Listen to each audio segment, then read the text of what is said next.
Good evening అండి. అందరూ join అయ్యే వరకు ఒక 2, 3 మినిట్స్ వెయిట్ చేద్దాం.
గుడ్ ఈవెనింగ్ అండి.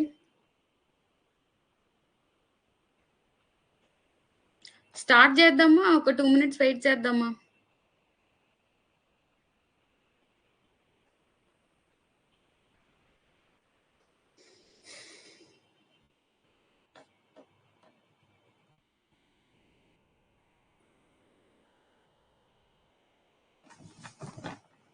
స్టార్ట్ చేద్దామా? ఓకే అండి. ఒక 1 మినిట్.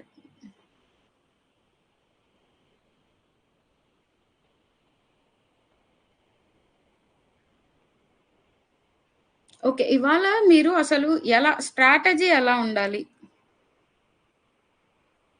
50 డేసే ఉంది. ఏ నోటిఫికేషన్‌కి? ఎఫ్‌బీఓ, ఏబీఓకి. ఎఫ్ఎస్ఓ మీద ఫోకస్ చేయాలా? లేదు ఎఫ్‌బీఓ మీదే చూడాలా? అసలు ఈ కన్‌ఫ్యూజన్ ఉంటది కదా! ఏది తీసుకోవాలి? దేనికి ఎక్కువ ప్రిఫరెన్స్ ఇవ్వాలి అని. మీరు మెయిన్ మోటివ్ ఏం పెట్టుకుంటారు? ఎఫ్ఎస్ఓకి ప్రిపేర్ అవ్వాలి అని కోర్స్ తీసుకుంటారు. కానీ ముందుగా వచ్చిన నోటిఫికేషన్ కాబట్టి ఎఫ్బిఓ జస్ట్ రాస్తాము అనే ఉద్దేశంతో ఉంటారు. బట్ నేను ఏం చెప్తానంటే ఏ నోటిఫికేషన్ వచ్చినా ఇదే కాదు ఏ నోటిఫికేషన్ వచ్చినా గవర్నమెంట్ సైడ్ నుంచి మీరందరూ గవర్నమెంట్ జాబ్ కోసమే కదా ట్రై చేస్తున్నారు. ఏ నోటిఫికేషన్ వచ్చినా అటెంప్ట్ చేయాలి. ఖచ్చితంగా అటెంప్ట్ చేయాలి. ఎందుకంటే జనరల్ స్టడీస్ ఉన్న ప్రతి ఎగ్జామ్ మీరు రాయగలగాలి. జనరల్ స్టడీస్ తరువుగా ఉంటే ఖచ్చితంగా ఏదో ఒక నోటిఫికేషన్లో జాబ్ అయితే ఖచ్చితంగా వస్తుంది. సో నేను ఇది ఎందుకు చెప్తున్నానంటే ఎఫ్బిఓ చూడాలా? ఎఫ్ఎస్ఓ చూడాలా? దేనికి ఎక్కువ ప్రిఫరెన్స్ ఇవ్వాలి? ఫస్ట్ నోటిఫికేషన్ ఏదొచ్చింది? ఎఫ్బిఓ, ఏబీఓకి నోటిఫికేషన్ వచ్చింది. మన మెయిన్ టార్గెట్ ఏంది? ఎఫ్ఎస్ఓనే main target. But in between దానికే ప్రిపేర్ అవుతూ ఎక్స్ట్రాగా ఏమున్నాయి అవి మాత్రం కవర్ చేసుకుంటే సరిపోతుంది. ఇప్పుడు మీరు ఏం చేయాలి? ఎఫ్ఎస్ఓ సిలబస్ ఒక సైడ్ ప్రింట్ తీసుకోండి, ఎఫ్బిఓ సిలబస్ ప్రింట్ తీసుకోండి, రెండింటిని కంపేర్ చేయండి. సేమ్ సిలబస్ ఏవైతే ఉన్నాయో అవి ఫస్ట్ కవర్ చేసేయండి. ఓకేనా? సేమ్ సిలబస్ ఉన్నవన్నీ ఒకసారి చేసేసేయండి. త్వరగా ఫస్ట్ ప్రిఫరెన్స్ వాటికి ఇవ్వండి. వాటిని కంప్లీట్ చేసేయండి. తర్వాత ప్రిఫరెన్స్ ఏవైతే ఎఫ్బిఓ నోటిఫికేషన్‌లో వేరే టాపిక్స్ ఉన్నాయో ఇవి కవర్ చేసేయండి. మీరు ఈ 50 డేస్‌ని ఎలా స్ప్లిట్ చేసుకోవాలంటే ఎఫ్బిఓకైతే ఈ 50 డేస్‌ని 10 డేస్ ఖచ్చితంగా తీసేయండి. ఎందుకంటే ఇది రివిజన్‌కి మాత్రమే. ఓన్లీ ప్యూర్ రివిజన్‌కి మాత్రమే. 10 డేస్ ఖచ్చితంగా రివిజన్‌కి పెట్టుకోవాలి. లేదంటే మీ బ్రెయిన్‌లో ఏవి గుర్తున్నాయో, ఏవి గుర్తులేవో మీకు తెలీదు. ఈ 40 డేస్‌లో మీరెంత చదవగలిగితే అంతే చదవండి. ఓకేనా? ఈ 40 డేస్‌లో మీరిప్పుడు 75% సిలబస్ కవర్ చేయగలిగారా? You are in the race. No worries. ఆ 75% కవర్ చేసిన దాన్ని ఈ 10 డేస్‌లో రివిజన్ ఖచ్చితంగా చేయండి. అందరూ ఏమనుకుంటారు, నేను 75% సిలబస్ కంప్లీట్ చేశాను. ఇంకా 25% సిలబస్ అలానే ఉంది. ఈ 10 డేస్‌లో చదివింది చదవడం కన్నా కొత్త టాపిక్స్ ఉన్నాయి గదా! కనీసం నేను ఇవి ఆన్సర్ చేయడానికి దగ్గరికెళ్తే చాలు అనే ఛాన్సెస్‌తో అందరూ ఏం చేస్తారు, ఆ 10 డేస్ గూడా ఈ 25% సిలబస్ మీద ఫోకస్ చేస్తారు. అదెలా ఉంటుందంటే, నేర్చుకోవాల్సిన నేర్చుకున్నది గుర్తుండదు. నేర్చుకోవాలని ట్రై చేసింది గుర్తుండదు. ఎప్పుడైనా ఎలా గుర్తుంటుంది? మీరు 70% సిలబస్ కంప్లీట్ జేసినా, 60% సిలబస్ కంప్లీట్ చేసినా, ఓన్లీ 40% కంప్లీట్ చేసినా గూడా జస్ట్ రివిజన్‌కి పెట్టుకోండి. 10 డేస్ మీది కాదు. అసలు మీకు షెడ్యూల్‌లో ఎన్ని డేస్ ఉన్నాయో 10 డేస్ అసలు మీకు లేవనుకోండి. ఈ 50 డేస్‌లో 10 డేస్ తీసేస్తే ఎన్ని? ఆ 40 డేస్‌కే షెడ్యూల్ ఏసుకోండి. ఈ 2 టాపిక్సే కదా ఉన్నాయి మీకు. జనరల్ స్టడీస్ ఒకటి, జనరల్ సైన్స్ ఒకటి. సో, దీన్ని మీరు ఇంటర్నల్‌గా నేను మళ్ళీ చెప్తాను. ఈ జనరల్ స్టడీస్, మెంటల్ ఎబిలిటీ ఇవి మళ్ళీ 2 టాపిక్స్ గదా! ఇంటర్నల్‌గా మీరు 40 డేస్ అంటే ఒక్కో దానికి 10 డేస్ స్పెండ్ జేసుకోండి. 10 డేస్ ఈచ్ సబ్జెక్ట్ అనుకోండి. ఆ 10 డేస్‌లో మీరెంత చదవగలిగితే అంతే. 10 అవర్స్ చదువుతారా? 12 అవర్స్ చదువుతారా? 14 అవర్స్ చదువుతారా? ఓకే. అది మీ ఇష్టం. మీ ఓపిక. మీరెంత సేపు దాని మీద స్పెండ్ చేయగలిగితే అంతసేపు స్పెండ్ చేయండి. ఒక మనిషి ఖచ్చితంగా 12 అవర్స్ అయితే చదవగలుగుతాడు. అది నోన్ ఫ్యాక్ట్. తెలిసిన ఫ్యాక్ట్. 12 అవర్స్ ఖచ్చితంగా ఎవరైనా చదవగలుగుతారు. 24 అవర్స్‌లో 12 అవర్స్ ఖచ్చితంగా స్పెండ్ చేయాలి. ఎందుకంటే నోటిఫికేషన్ ఆల్రెడీ వచ్చేసింది. డేట్ కూడా వచ్చేసింది. ఇప్పుడు కూడా మీరు 12 అవర్స్ ఇవ్వలేకపోతున్నారు అంటే అవసరం లేదు. ఇంక ప్రిపేర్ అవ్వాల్సిన అవసరం కూడా లేదు. నోటిఫికేషన్ రానప్పుడే అందరూ 8 అవర్స్ చదువుతున్నారు డైలీ. ఇంకో 4 అవర్స్ ఖచ్చితంగా స్పెండ్ చేయాలి. దీన్ని కూడా మీరు ఎలా డివైడ్ చేసుకోవాలంటే ఈ 12 అవర్స్‌ని కూడా 8 అవర్స్ ప్లస్ 4 అవర్స్‌గా డివైడ్ చేసుకోండి. ఎందుకు చెప్తున్నానంటే ఈ 8 అవర్స్ మీరు కొత్తగా ఏదైనా సబ్జెక్ట్ చదువుతున్నారు కదా! ఇప్పుడు జనరల్ స్టడీస్, పాలిటీ అనుకుందాం. పాలిటీ చదువుతున్నారు. పాలిటీ రోజంతా 8 అవర్స్‌గా స్ప్లిట్ చేసుకోండి. 2 అవర్స్ ఒక్కో సెషన్ పెట్టుకోండి. 2 అవర్స్ పెట్టుకోండి. ఇప్పుడు 2 అవర్స్ పాలిటీ చదివాను. 2 అవర్స్ జాగ్రఫీ చదివాను. 2 అవర్స్ ఇంకేదైనా డిజాస్టర్ మేనేజ్‌మెంట్ చదివాను. ఇంకో 2 అవర్స్ సైన్స్ అండ్ టెక్నాలజీ గాని, కరెంట్ అఫైర్స్ గాని చదివాను అనుకుందాం ఆ రోజులో. ఇప్పుడు దీన్నెలా చేయాలి? ఈ 2 అవర్స్, 2 అవర్స్, 2 అవర్స్ స్లాట్ ఉంది కదా! మొత్తం ఎన్ని అవర్స్ అయింది? 8 అవర్స్ అయింది. దీన్ని మొత్తం రివిజన్‌కి 4 అవర్స్ పెట్టుకుంటున్నాం. అంటే ఇప్పుడు నువ్వు 2 అవర్స్ చదివిన సబ్జెక్ట్‌ని రివిజన్ ఎంతసేపు చేయాలి? 1 అవర్, 1 అవర్, 1 అవర్ చేయాలి. ఓకేనా? నేనెందుకు మల్టిపుల్ సబ్జెక్ట్స్ చదవమని చెప్తున్నానంటే, దీంట్లో కూడా 2 స్ట్రాటజీస్ ఉంటాయి. ఒక్కొక్క మనిషి థింకింగ్ ఒక్కొక్కలా ఉంటుంది. ఇప్పుడు మీరు జనరల్ స్టడీస్ అనుకున్నారు. దీంట్లో వేరియస్ టాపిక్స్ ఉంటాయి మళ్ళీ. జనరల్ స్టడీస్ చాలా వాస్ట్‌గా ఉంటుందని చెప్తారు కదా! స్కోరింగ్ ఎక్కడో చెప్తాను మీకు. Current affairs is very scoring అండి. 75 మార్క్స్ ఉంది మీకు జనరల్ స్టడీస్. దాంట్లో మెంటల్ ఎబిలిటీకి ఎట్లా ఏదన్నా ఒక 10-15 మార్క్స్ మహా అంటే 20 మార్క్స్ కూడా ఇవ్వచ్చు. పేపర్ ఈజీగా ఇవ్వాలి అనుకుంటే 10-20 మార్క్స్ మీకు మెంటల్ ఎబిలిటీ మీద వస్తుంది. దీంట్లో తుక్కమార్ అంటే ఏమంటే మీరు చూడగానే ఆన్సర్ పెట్టే క్వెషన్స్ చాలా ఉంటాయి. ఎంత లేమన్‌కైనా 10 క్వెషన్స్‌లో 5 క్వెషన్స్ ఆన్సర్ చేయగలుగుతారు మెంటల్ ఎబిలిటీ. ఎందుకంటే అసెషన్ గాని, రీజనింగ్ గాని, లేదు అంటే చిన్న చిన్న టాక్టిక్స్ గాని, 180 డిగ్రీస్ రొటేషన్ గాని, ఫిగర్స్ గాని, బ్లడ్ రిలేషన్స్ గాని ఇవన్నీ చాలా ఈజీ టు ఆన్సర్. రీజనింగ్ అనేది టైమ్ కన్స్యూమింగ్ అంత మాత్రమే కానీ, దాన్ని మీరు నాట్ స్కోరింగ్ అని చెప్పడానికి లేదు. 10 క్వెషన్స్‌లో ఈజీగా you will be able to solve 5 questions. 5 questions మీరు ఎలా అయినా సాల్వ్ చేయగలుగుతారు. ఓకేనా? మెంటల్ ఎబిలిటీకొస్తే. Mental ability is a scoring topic. ఎప్పుడైనా దీన్ని స్కోరింగ్ గానే చూడాలి. ఎందుకంటే దాంట్లో మనం ఈజీగా స్కోర్ చేయగలుగుతాం కాబట్టి. సో, మీ చేతిలో మెంటల్ ఎబిలిటీ ఎన్ని మార్క్స్ ఉంటుంది? ఈజీగా 10 మార్క్స్ పెట్టుకోండి. ఓకేనా? 75 మార్క్స్‌లో 10 మార్క్స్ మీకు మెంటల్ ఎబిలిటీ మీద నుంచి వచ్చాయనుకుందాం. దాంట్లో మీరు 5 క్వెషన్స్ ఈజీగా ఆన్సర్ చేయగలుగుతారు. కరెంట్ అఫైర్స్ నుంచి ఎన్నొస్తాయంటే, ఇంచుమించు 20 మార్క్స్ వరకు మీకు కరెంట్ అఫైర్స్ నుంచే వచ్చే అవకాశం ఉంది. ప్రీవియస్ క్వెషన్స్ అన్నీ కంపైల్ చేసిన తర్వాత, అన్ని సబ్జెక్ట్స్‌కి సంబంధించిన కరెంట్ అఫైర్స్ 20 వచ్చే అవకాశం ఉంటుంది. ఖచ్చితంగా ఉంటుంది. ఎందుకంటే, సైన్స్ అండ్ టెక్నాలజీ అని ఇచ్చాడు గదా! మీరిప్పుడు సైన్స్ అండ్ టెక్నాలజీ పుట్టు పూర్వోత్తరాలు చదవాల్సిన అవసరం లేదండి. Just current affairs. ఇవాళ న్యూస్‌లో ఏదుంది?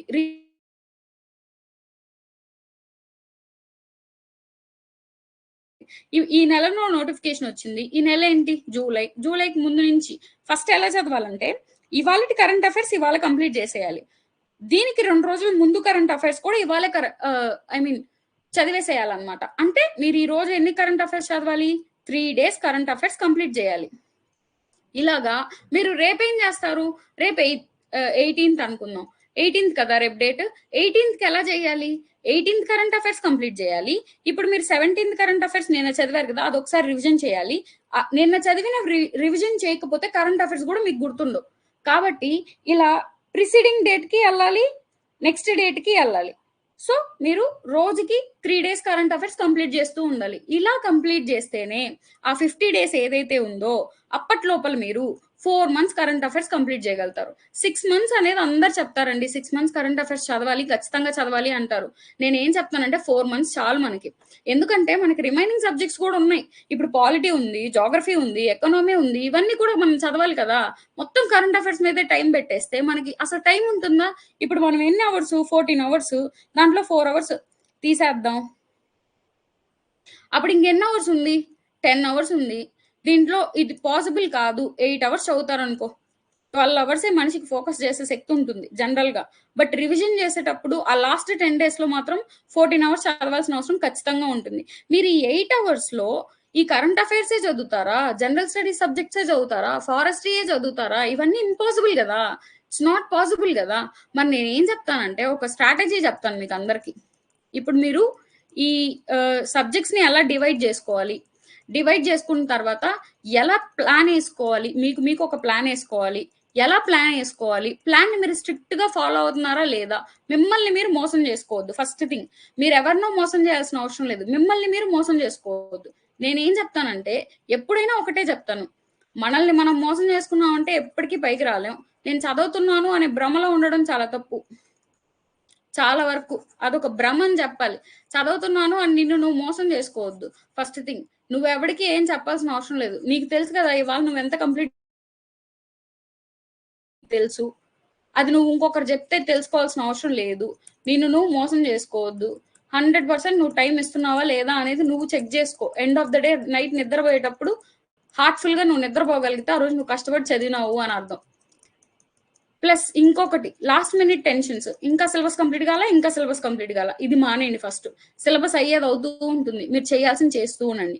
ఫస్ట్ చూడండి, ఫస్ట్ మనం ఏం చెప్పుకోవాలి, జనరల్ స్టడీస్ కి మెంటల్ ఎబిలిటీకి కలిపి ఎన్ని మార్క్స్ అంట, 75 marks అంట. మీరు ఇక్కడ 55 marks స్కోర్ చేయాలి ఖచ్చితంగా. 50 to 55 marks మీరు స్కోర్ చేయగలగాలి. దానికి ఎలా షెడ్యూల్ వేసుకోవాలో చెప్తాను ఇప్పుడు. నెక్స్ట్ ఏంటి, జనరల్ సైన్స్, ఇది కోర్ సబ్జెక్ట్. మీరు కోర్ సబ్జెక్ట్ కి సపరేట్ గా ప్రిపేర్ అవ్వాల్సిన కాన్సెప్ట్స్ కొన్ని ఉంటాయి, అవి వదిలేసేయండి. అవి ఇప్పటికిప్పుడు చదవాలంటే it's not possible. Maths is very scoring. మీకు ఉండేదే 3 కాన్సెప్ట్స్, దాంట్లో ఒక 20 బిట్లు వచ్చినా కూడా ఆ 20 మీరు ఆన్సర్ చేసేటట్టు ఉండాలి.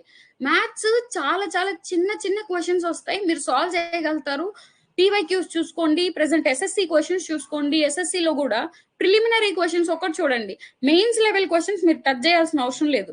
జస్ట్ సిజిఎల్ కానీ సిహెచ్ఎస్ఎల్ కానీ ఓన్లీ ప్రిలిమినరీ ఎగ్జామ్ కి సంబంధించిన మ్యాథ్స్ క్వశ్చన్స్ ఏవైతే ఉంటాయో వాటిల్లో కూడా అన్ని టాపిక్స్ చేయొద్దు. మీకు సంబంధించిన 3 టాపిక్స్ ఏవైతే అర్థమెటిక్, జామెట్రీ ఇవి ఉన్నాయో, స్టాటిస్టిక్స్, వీటికి సంబంధించిన క్వశ్చన్స్ మాత్రమే ప్రాక్టీస్ చేయండి. Other questions you don't practice and I don't recommend. ఇది కూడా ఎస్ఎస్సి ఎందుకు చెప్పాను అంటే, మీకు ఇంకా అదర్ సోర్సెస్ లేవు కాబట్టి. మ్యాథ్స్ ని చూడాలి అంటే ఏవి చూడాలి, బ్యాంకింగ్ క్వశ్చన్స్ అన్నా చూడాలి, ఎస్ఎస్సి క్వశ్చన్స్ అయినా చూడాలి. SSC is central level exam, తెలిసిందే కదా అందరికి. ప్లస్ దీంట్లో మన స్టాండర్డ్ కి సెట్ అయ్యేవి సిహెచ్ఎస్ఎల్ కానీ సిజిఎల్ కానీ వీటికి సంబంధించిన ప్రిలిమినరీ ఎగ్జామ్స్. దాంట్లో కూడా మీకు సంబంధించిన కాన్సెప్ట్స్ మాత్రమే చెక్ చేసుకోండి. వీటిల్లో ఏమేమి వస్తున్నాయి, అవి నేను ఆన్సర్ చేయగలుగుతున్నానా లేదా. వాటిల్లో కూడా ఇప్పుడు టైమ్ అండ్ వర్క్ అది లేకుండా క్వశ్చన్ పేపర్ ఉండదు. సింపుల్ ఇంట్రెస్ట్, కాంపౌండ్ ఇంట్రెస్ట్, ఈ రెండిట్లో ఏదో ఒకటి వాడు క్వశ్చన్ లో అడుగుతాడు, అది నువ్వు సాల్వ్ చేయాలి. అలాంటి కాన్సెప్ట్స్ ఉంటాయి. క్వశ్చన్ మీరు ఖచ్చితంగా చేయాలి. అందరు చేయలేని క్వశ్చన్ కూడా మీరు అటెంప్ట్ చేస్తే you are in the race అని. అట్లని వాళ్ళు సాల్వ్ చేయలేని క్వశ్చన్స్ అన్ని మీరు సాల్వ్ చేసి అందరు చేసే క్వశ్చన్స్ మీరు సాల్వ్ చేయలేదనుకో, ఇంకెందుకు, రేస్ లో లేనట్టే కదా. ఇంత టఫ్ క్వశ్చన్ సాల్వ్ చేస్తే నీకేమైనా ఎక్కువ మార్క్స్ ఉంటాయా, లేదు కదా. 1 మార్కే ఉంటుంది, సేమ్ మార్క్సే ఉంటాయి. సో నేను ఏం చెప్తానంటే, maths is very scoring, never neglect maths. Maths ఉన్న ప్రతి పేపర్ నెగ్లెక్ట్ చెయ్యొద్దు. మ్యాథ్స్ చాలా ఈజీగా ఉంటుంది. మీరు ఏ బ్యాక్గ్రౌండ్ అయినా అయిండొచ్చు, సైన్స్ బ్యాక్గ్రౌండ్ అయిండొచ్చు, సోషల్ బ్యాక్గ్రౌండ్ అయిండొచ్చు, ఏ బ్యాక్గ్రౌండ్ అయినా అయిండొచ్చు. బట్ మ్యాథ్స్ బేసిక్సే అడుగుతారు కాబట్టి మ్యాథ్స్ మీద కొంచెం కాన్సన్ట్రేట్ చేయండి ఎవ్రీడే. ఇప్పుడు మీకు టైం స్లాట్ చెప్పా కదా, 2 hours ఈచ్ సబ్జెక్ట్ వేసుకోమని. మ్యాథ్స్కి ఒక 30 minutes అన్నా స్పెండ్ చేయండి డేలో. ఎందుకు, only for concepts revision. Concepts, tables, ఇంకా స్క్వేర్ రూట్స్ మగప్ చేసేటివి ఉంటాయి మ్యాథ్స్‌లో కొన్ని. ఇప్పుడు స్క్వేర్ రూట్స్ అన్నీ ఒక లిస్ట్ ఇచ్చేసి ఒక 25 స్క్వేర్ రూట్స్ గుర్తుపెట్టుకోమంట. 1 స్క్వేర్ ఎంత, 2 స్క్వేర్ ఎంత, 3 స్క్వేర్ ఎంత, 4 స్క్వేర్ ఎంత నిద్రలో లేపి అడిగినా కూడా you have to answer that. 25, 25, 6, 25 ఇలాంటివి మీకు నోట్‌లో గుర్తుండిపోవాలి. అలాంటి స్క్వేర్స్, క్యూబ్స్ కూడా 20 వరకు గుర్తుపెట్టుకోవాలి క్యూబ్స్. ఇలాంటివి గుర్తుపెట్టుకోవాల్సినవి గుర్తుపెట్టుకోవాలి. ఇలాంటివి మీకు ఎలా గుర్తుంటాయి? ఫార్ములాస్ ఉంటాయి జామెట్రీలో. అవి గుర్తుపెట్టుకోవాలి. అవి మీరు 30 మినిట్స్ నిద్రపోయే ముందు ఒక 30 మినిట్స్ స్పెండ్ చేసి ఈ మ్యాథ్స్ కాన్సెప్ట్స్ మగ్గప్ చేయాల్సిన కాన్సెప్ట్స్ అన్ని చూసుకొని పడుకోండి. ఎవ్రీడే 30 మినిట్స్ మ్యాథ్స్కి ఇవ్వండి. 40 డేస్ మీకున్న షెడ్యూల్ దాంట్లో నేను మీకు ఎక్స్ప్లెయిన్ చేస్తాను. మెంటల్ ఎబిలిటీకి 10 డేస్ ఇవ్వాల్సిన అవసరం లేదు. ఎందుకంటారా? మెంటల్ ఎబిలిటీ సబ్జెక్టే, కానీ మీరు చదవకపోయినా you will be able to solve 5 questions. ఓకేనా? మీకు 10 ఇచ్చాడు అనుకో, 5 క్వశ్చన్స్ నువ్వు ఆన్సర్ చేయగలిగినప్పుడు దాని మీద అంత టైం స్పెండ్ చేయాల్సిన అవసరం ఏంది? ఆ టైం ఇంకా జనరల్ స్టడీస్ మీద పెడతాం కదా, ఇంకొంచెం ఎఫర్ట్ ఇస్తే ఇంకా ఎక్కువ మార్కులు స్కోర్ చేసుకునే అవకాశం ఉంది కదా. సో అలాంటప్పుడు మెంటల్ ఎబిలిటీకి లెస్ ప్రిఫరెన్స్ ఇవ్వండి. లెస్ ప్రిఫరెన్స్ ఇవ్వమంటున్నానని అసలు ప్రిఫరెన్స్ ఇవ్వకుండా మీరు ఫ్లో చార్ట్ వేసుకోవద్దు. ఇవ్వండి. ఎంతంటే ఇప్పుడు దీనికోసం ఒక 15 డేస్ పెట్టారనుకో, దీనికోసం ఒక 5 డేస్ అన్నా పెట్టుకోండి.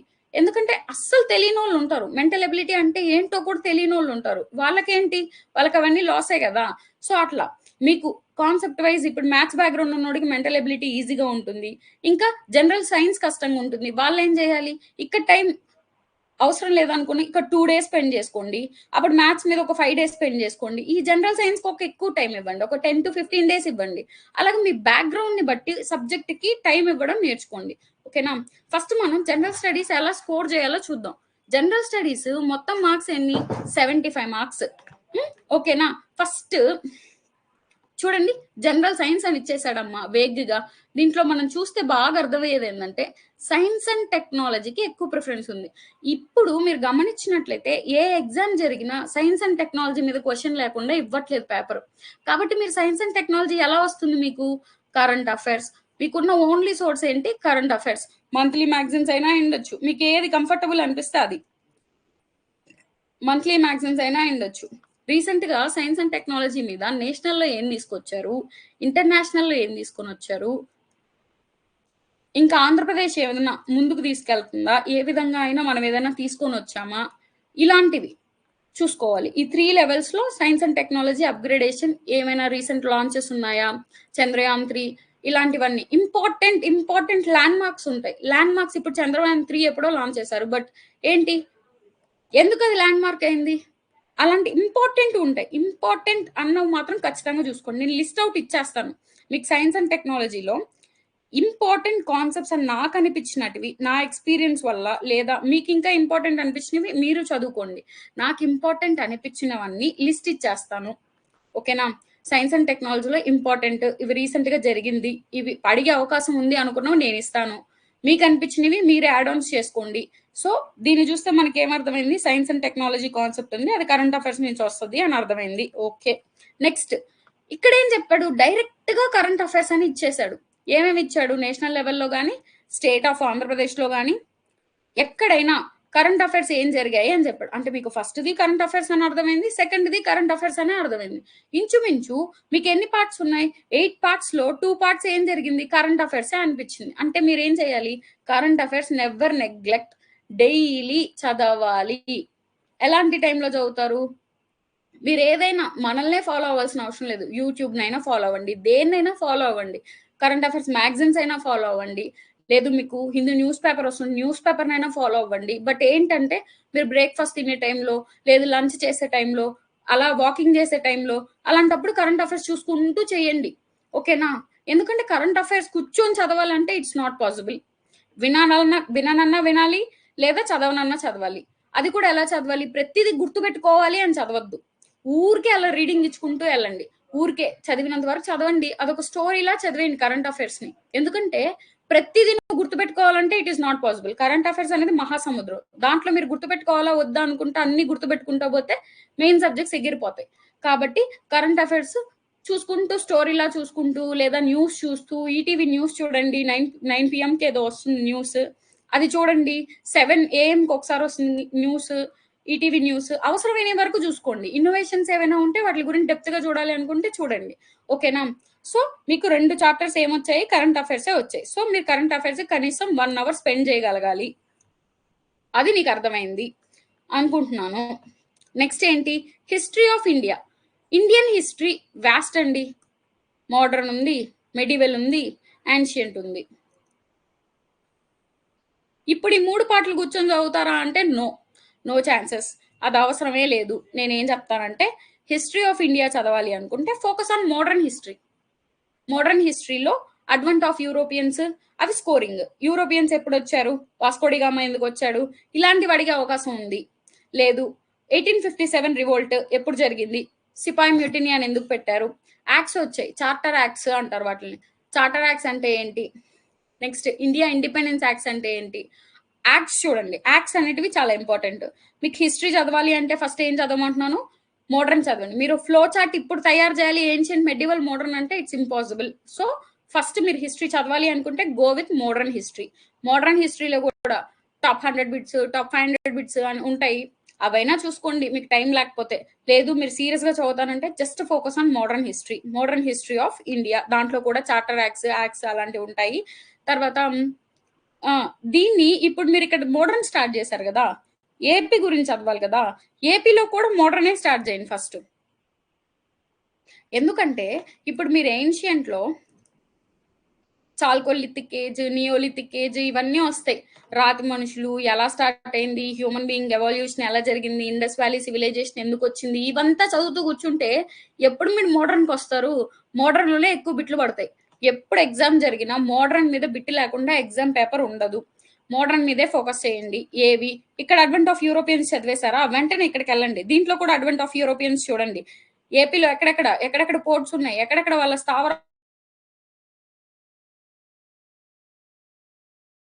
ఏమైనా యుద్ధాలు జరిగాయి. Anglo Carnatic wars, Anglo Maratha wars అవన్నీ ఇక్కడ చదువుతారు. ఇక్కడ దానికి రిలేటెడ్ ఏదన్నా ఉందా? సేమ్ ఇక్కడ ఏ కాన్సెప్ట్ చదువుతారో దీన్ని కూడా అదే ఇంటర్లింక్ చేసుకోండి. ఇలా ఇంటర్లింక్ చేసుకుంటూ హిస్టరీ ఆఫ్ ఇండియాని ఏపీ హిస్టరీతో కంపేర్ చేసుకుంటూ చదివేసేయండి. అక్కడ ఎక్కడి వరకు అవుతుంది? అడ్వెంట్ ఆఫ్ యూరోపియన్స్, వాళ్ళు వచ్చిన స్థావరాలు, వాళ్ళ యుద్ధాలు, గొడవలు, ఏపీని ఎలా ఆక్యుపై చేశారు, ఇండియాని ఎలా ఆక్యుపై చేశారు, అక్కడ వరకు చదివేస్తారు. తర్వాత ఏం చేయాలా? అక్కడ వరకు చదివేసి హిస్టరీ ఆఫ్ ఇండియాని ఆపేయండి కొద్దిసేపు. తర్వాత ఎక్కడికి రావాలి? ఏపీ మీదకి రండి. ఇక్కడ కొంతమంది పోయట్స్ ఉంటారు. వాళ్ళు ఏం చేశారు? వాళ్ళ రచనలు ఏంది? భరతఖండం, చక్కని పాడి ఆవు ఎవరిచ్చారు? ఏ ఉద్యమం జరిగేటప్పుడు ఆ ట్యాగ్ లైన్ ఇవ్వడం జరిగింది? మహాత్మా గాంధీ ఎప్పుడు ఆంధ్రప్రదేశ్‌లో ఎంటర్ అవ్వడం జరిగింది? ఏ ప్లేస్‌కి వచ్చారు? బార్డోలి సత్యాగ్రహం ఇవన్నీ వస్తాయి. ఈ సత్యాగ్రహాలు ఇవన్నీ ఇంపార్టెంట్. వీళ్ళు పోయట్స్ చాలా ఇంపార్టెంట్. వాళ్ళు రాసినవి ఇంపార్టెంట్. ఇప్పుడు ఆంధ్ర బ్యాంక్ ఎప్పుడు ఫౌండ్ చేశారు? ఎవరు ఫౌండ్ చేశారు? యామిని పూర్ణ తిలకం ఆమె కొంచెం ఇంపార్టెంట్ పర్సన్. ఏ ఏ ఇన్సిడెంట్స్ ఇండియాలో జరిగాయో అదే ఇన్సిడెంట్స్ ఏపీ రిలేటెడ్ గా ఏం జరిగింది? ఇన్సిడెంట్స్ కూడా అలానే చదువుతాం మనం. అక్కడ ఏం జరిగింది? ఆ టైంలో ఇక్కడికి ఎవరన్నా వచ్చారా? వస్తే వాళ్ళు ఏం చేశారు? ఆ టైంలో వాళ్ళు ఏమైనా ట్యాగ్ లైన్ ఇచ్చారా? ఇస్తే ఆ ట్యాగ్ లైన్ ఎవరు ఇచ్చారు? అవి గుర్తుపెట్టుకుంటాం. సరిపోతుంది. అక్కడ వరకు నేనేం చెప్తానంటే హిస్టరీ మీద ఫస్ట్ ఫోకస్ చేయొద్దు. హిస్టరీ మీద మీకు 5 మార్క్స్ వస్తాయి. నేను చాలా పేపర్స్ చూసాను. సో 5 మార్క్స్ వస్తాయి. Maths to maths. దాంట్లో ఏన్షియంట్ మీద ఒక మార్క్ వస్తుంది. అది వేగ్‌గా మీరు ఏం చేస్తారంటే ఏన్షియంట్‌కి టాప్ 10 బిట్స్ టాప్ 10 కాదు. టాప్ 100 టు టాప్ 500 బిట్స్ మీరు నిద్రపోయేటప్పుడో, అప్పుడొకప్పుడు కొన్ని సార్లు మనకేందంటే సబ్‌కాన్షియస్ మైండ్‌లో మీరు విన్నా గూడా ఆన్సర్ చేసేలా ఉంటాయి. ఎందుకంటే ఇప్పుడు శాతవాహనులు, గౌతమిపుత్ర శాతకర్ణి మీకు అందరికి తెలిసుంటాడు. సినిమా తీస్తున్నారు గాబట్టి. సో, ఆయన తీసుకొచ్చిన కొన్ని ఇంపార్టెన్స్ ఉంటాయి. ఇప్పుడు శాతవాహనులు అనంగానే గౌతమిపుత్ర శాతకర్ణి. ఆయన ఇంపార్టెంట్ పర్సనాలిటీ. యజ్ఞశ్రీ శాతకర్ణి. ఇలాంటి వాళ్ళు కొంచెం ఇంపార్టెంట్ కుంతల శాతకర్ణి ఎందుకు? ఏంటి? ఇలాంటివి ఇంపార్టెంట్ వరకు గుర్తుపెట్టుకున్నా చాలు ఏన్షియంట్‌లో. ఓకేనా? నేను చెప్పాలనుకునింది ఏందంటే హిస్టరీకి ఫస్ట్ ప్రిఫరెన్స్ ఇవ్వద్దు. ఎందుకు ఇవ్వద్దు అంటే హిస్టరీ ఈస్ హ్యూజ్. అదొక 120, 150 మార్క్స్‌కి ఇస్తే ఓకే. గ్రూప్ 1కి గాని, గ్రూప్ 2కి గాని ప్రిపేర్ అయ్యే వాళ్ళైతే ఓకే. వాళ్ళని చదవమని చెప్తాను ఫస్ట్ హిస్టరీ. ఎందుకంటే అది వాళ్ళకి స్కోరింగ్. మీకు స్కోరింగ్ గాదు. ఎందుకంటే మీరు మెడివల్ చదవాలి, మోడర్న్ చదవాలి, ఏన్షియంట్ చదవాలి, మళ్ళీ ఏపీలోకెళ్ళి 3 పార్ట్స్ చదవాలి. ఇక్కడ మళ్ళీ ఏపీ ఫార్మేషన్ చదవాలి.